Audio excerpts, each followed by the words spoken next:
Friends, welcome to पल पल GK. आज के डिस्कशन में will take up WTO, that is world trade organisation.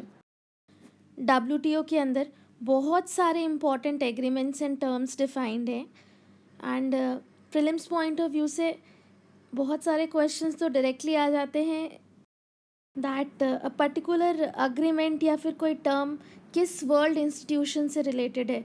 For example trips किस से रिलेटेड है, WTO, वर्ल्ड बैंक, IMF, ऐसा ऑप्शंस आता है। या फिर sanitary and phyto sanitary measures, ये किस से रिलेटेड है, जहाँ एक ऑप्शन WTO का होगा। तो इम्पॉर्टेंट अग्रीमेंट्स जो WTO के अंदर आते हैं वो हैं गैट्स, ट्रेड एंड सर्विसेज के लिए है, ट्रिप्स है, ट्रिम्स है, एग्रीमेंट ऑन एग्रीकल्चर है, नॉन एग्रीकल्चरल मार्केट एक्सेस है। देन इम्पॉर्टेंट टॉपिक्स जो यहाँ पर हैं वो हैं SSM, SPS है, एंटी डंपिंग है, काउंटरवेलिंग ड्यूटीज़ है, ट्रेड फैसिलिटेशन है, MFN है, नेशनल ट्रीटमेंट है। तो बहुत सारे टॉपिक्स हैं इसके अंदर। हम बहुत डिटेल में इनको डिस्कस नहीं करेंगे, बहुत ही फटाफट will try to cover all these topics to have a basic understanding कि ये क्या है। WTO international intergovernmental organisation है which deals with the formulation and implementation of international trade rules. Basically एक फोरम है जहाँ पे अलग अलग कंट्रीज़ के जो गवर्नमेंट होते हैं वो आपस में ट्रेड अग्रीमेंट्स को नेगोशिएट करते हैं and they establish a system of trade rules. International trade में जो रूल्स हैं उसको फॉर्मुलेट करते हैं, उसको ऑपरेट करते हैं। साथ ही साथ इनका एक मेजर फंक्शन होता है जो इंटरनेशनल ट्रेड से रिलेटेड डिस्प्यूट्स हैं, जो आपस में प्रॉब्लम्स होती है उन कंट्रीज़ को में, उसको भी डिस्प्यूट को सेटल करने के लिए WTO provides a platform. WTO के एग्रीमेंट्स जो हैं it covers goods, services and intellectual property. Then WTO individual countries की नेशनल ट्रेड पॉलिसी को मॉनिटर करता है और डेवलपिंग कंट्रीज़ को टेक्निकल असिस्टेंस और ट्रेनिंग भी प्रोवाइड करता है। बैकग्राउंड पर आते हैं WTO की। It was established in 1995. WTO से पहले there was GATT, General Agreement on Tariff and Trade.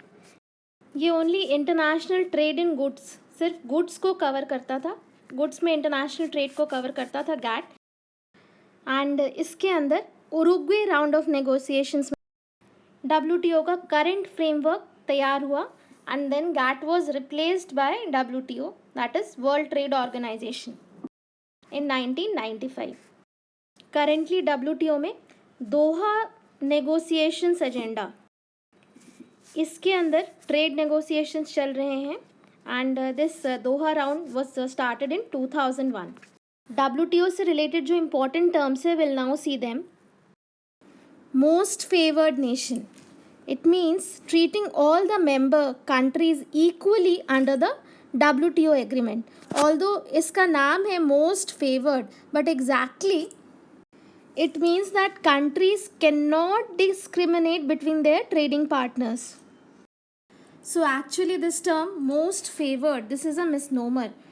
Most favored nation के अंदर कोई भी मेंबर कंट्री किसी दूसरे मेंबर कंट्री को स्पेशल स्टेटस नहीं दे सकती। अगर किसी को स्पेशल फेवर देती है तो बाकी भी मेंबर्स को उसको स्पेशल फेवर देना होगा। स्पेशल फेवर का यहाँ मतलब है कि अगर किसी एक कंट्री के लिए एक पर्टिकुलर गुड्स के लिए टैरिफ रिड्यूस करते हैं तो बाकी कंट्रीज़ के लिए भी वो टैरिफ रिड्यूस करनी पड़ेगी।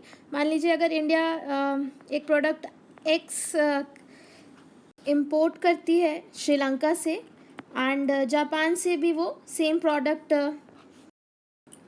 इम्पोर्ट करती है एंड जापान के लिए इम्पोर्ट टैरिफ्स रिड्यूस कर दिया तो अंडर MFN श्रीलंका के लिए भी MFN के अंदर tariffs automatically for the same good reduce हो जाएंगी।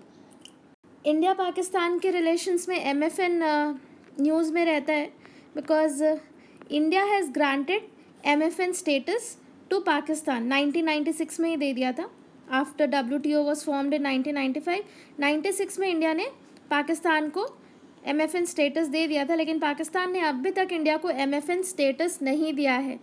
And amid tensions between the two countries India bar bar reconsider कर रहा था कि वेदर पाकिस्तान को जो MFN स्टेटस दिया है वो रिवोक कर लेना चाहिए या नहीं। Next we have national treatment. National treatment का मतलब है एनी इम्पोर्टेड प्रोडक्ट, किसी भी इम्पोर्ट पर अगर हमने एक बार इम्पोर्ट ड्यूटी दे दिया, कस्टम ड्यूटी पे कर दिया, and once that product has entered the market, then there cannot be any discrimination between the imported product and the locally manufactured or locally made product. तो अगर एक बार कस्टम ड्यूटी देकर कोई भी प्रोडक्ट मार्केट के अंदर आ जाता है, फिर आप फॉरेन गुड्स पे अलग से कोई भी टैक्स नहीं लगा सकते, उसको किसी भी तरह से लोकल गुड्स के साथ डिस्क्रिमिनेट नहीं कर सकते। नेशनल ट्रीटमेंट एप्लीकेबल होता है गैट के अंदर, that is trade in goods में एप्लीकेबल होता है gets, general agreement in trade in services sector में भी national treatment is applicable, and also it is applicable on TRIPS which deals with intellectual properties में भी it's applicable। तो इन तीनों ही case में once they have entered into the market, there cannot be any discrimination between these goods, services and intellectual property with those of the local items। Agreement on agriculture WTO का बहुत ही important agreement है and it covers agriculture sector के trade को cover करता है। AOA that is agreement on agriculture. 3 pillars define हुए हैं for agreement on agriculture: domestic support, market access and export competition. सबसे पहले डोमेस्टिक सपोर्ट देखते हैं। Domestic support in the form of subsidies जो गवर्नमेंट देती है, उसको धीरे धीरे कम करने का, फेज आउट करने की बात कही गई है under the first pillar of domestic support. यहाँ the principle of S&D is being followed. S&D is special but differential treatment, यानी डेवलप्ड और डेवलपिंग कंट्रीज़ के लिए अलग अलग टारगेट्स डिफाइंड हैं। WTO की टर्मिनोलॉजी में जो सब्सिडीज़ हैं उसको बॉक्सेस में डिफ़ाइन किया गया है एंड जो बॉक्सेस डिफाइंड हैं these are amber box, blue box and green box. Amber box के अंदर ऐसे डोमेस्टिक सपोर्ट मेजर्स या फिर ऐसी सब्सिडीज़ को रखा गया है which are considered to distort trade and production. Trade and production को जो डायरेक्टली डिस्टॉर्ट करती है उनको रखा गया है एम्बर बॉक्स में। एंड ये वैसे सपोर्ट मेजर्स हैं जहाँ डायरेक्टली सब्सिडी प्रोवाइड की जाती है ऑन प्रोडक्शन क्वांटिटीज़ या फिर प्राइजेस को सपोर्ट करने के लिए। यहाँ टाइमलाइंस डिफाइंड है डेवलप्ड और डेवलपिंग कंट्रीज़ के लिए कि इसको धीरे धीरे करके कैसे रिड्यूस करना है। तो एम्बर बॉक्स की जो सब्सिडीज़ हैं उसको विथ टाइम रिड्यूस करना है।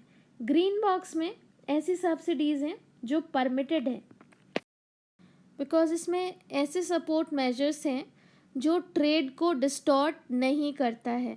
फॉर एग्ज़ाम्पल, अगर गवर्नमेंट इन्वायरमेंटल प्रोटेक्शन के लिए सब्सिडाइज़ कर रही है या रीजनल डेवलपमेंट प्रोग्राम्स हैं, बैलेंस डेवलपमेंट ग्रोथ के प्रोग्राम्स हैं, तो इनको ग्रीन बॉक्स के सब्सिडी में रखा गया है। इसके अलावा अगर इंफ्रास्ट्रक्चर डेवलप भी किया जाता है एग्रीकल्चर सेक्टर के लिए, लाइक इरिगेशन फैसिलिटीज़ प्रोवाइड हो रही है या फिर कोई और एग्रीकल्चरल सेक्टर का इंफ्रास्ट्रक्चर बना रही है गवर्नमेंट, उसके लिए सब्सिडी दे रही है, तो उसको भी ग्रीन बॉक्स के अंदर रखा गया है। बिकॉज ये टर्म्स या ये मेजर्स जो हैं वो ट्रेड को डिस्टॉर्ट नहीं करती और इसके ऊपर कोई लिमिट नहीं है, कितना भी दिया जा सकता है ग्रीन बॉक्स के अंदर सब्सिडी। ब्लू बॉक्स के अंदर ऐसे सपोर्ट मेजर्स हैं जो नॉर्मली तो एम्बर बॉक्स के अंदर होते हैं, ट्रेड को डिस्टॉर्ट करते, बट यहाँ पे जो सपोर्ट है it also requires that production को लिमिट किया जा सके, फार्मर्स उसके प्रोडक्शन को लिमिट में रखें। सैफरन के कल्टीवेशन में जो सब्सिडी दी जाती है वो इसके एग्जाम्पल में है। तो ये ब्लू बॉक्स था under domestic support. Next market access है। मार्केट एक्सेस का मतलब है जो tariff and non tariff barriers हैं इंटरनेशनल ट्रेड, उसको रिड्यूस किया जाए। टैरिफ तो भी नो कि कस्टम ड्यूटी है जो भी इम्पोर्ट पे लगता है, उसको रिड्यूस करना है। तो tariff is a kind of barrier in international trade.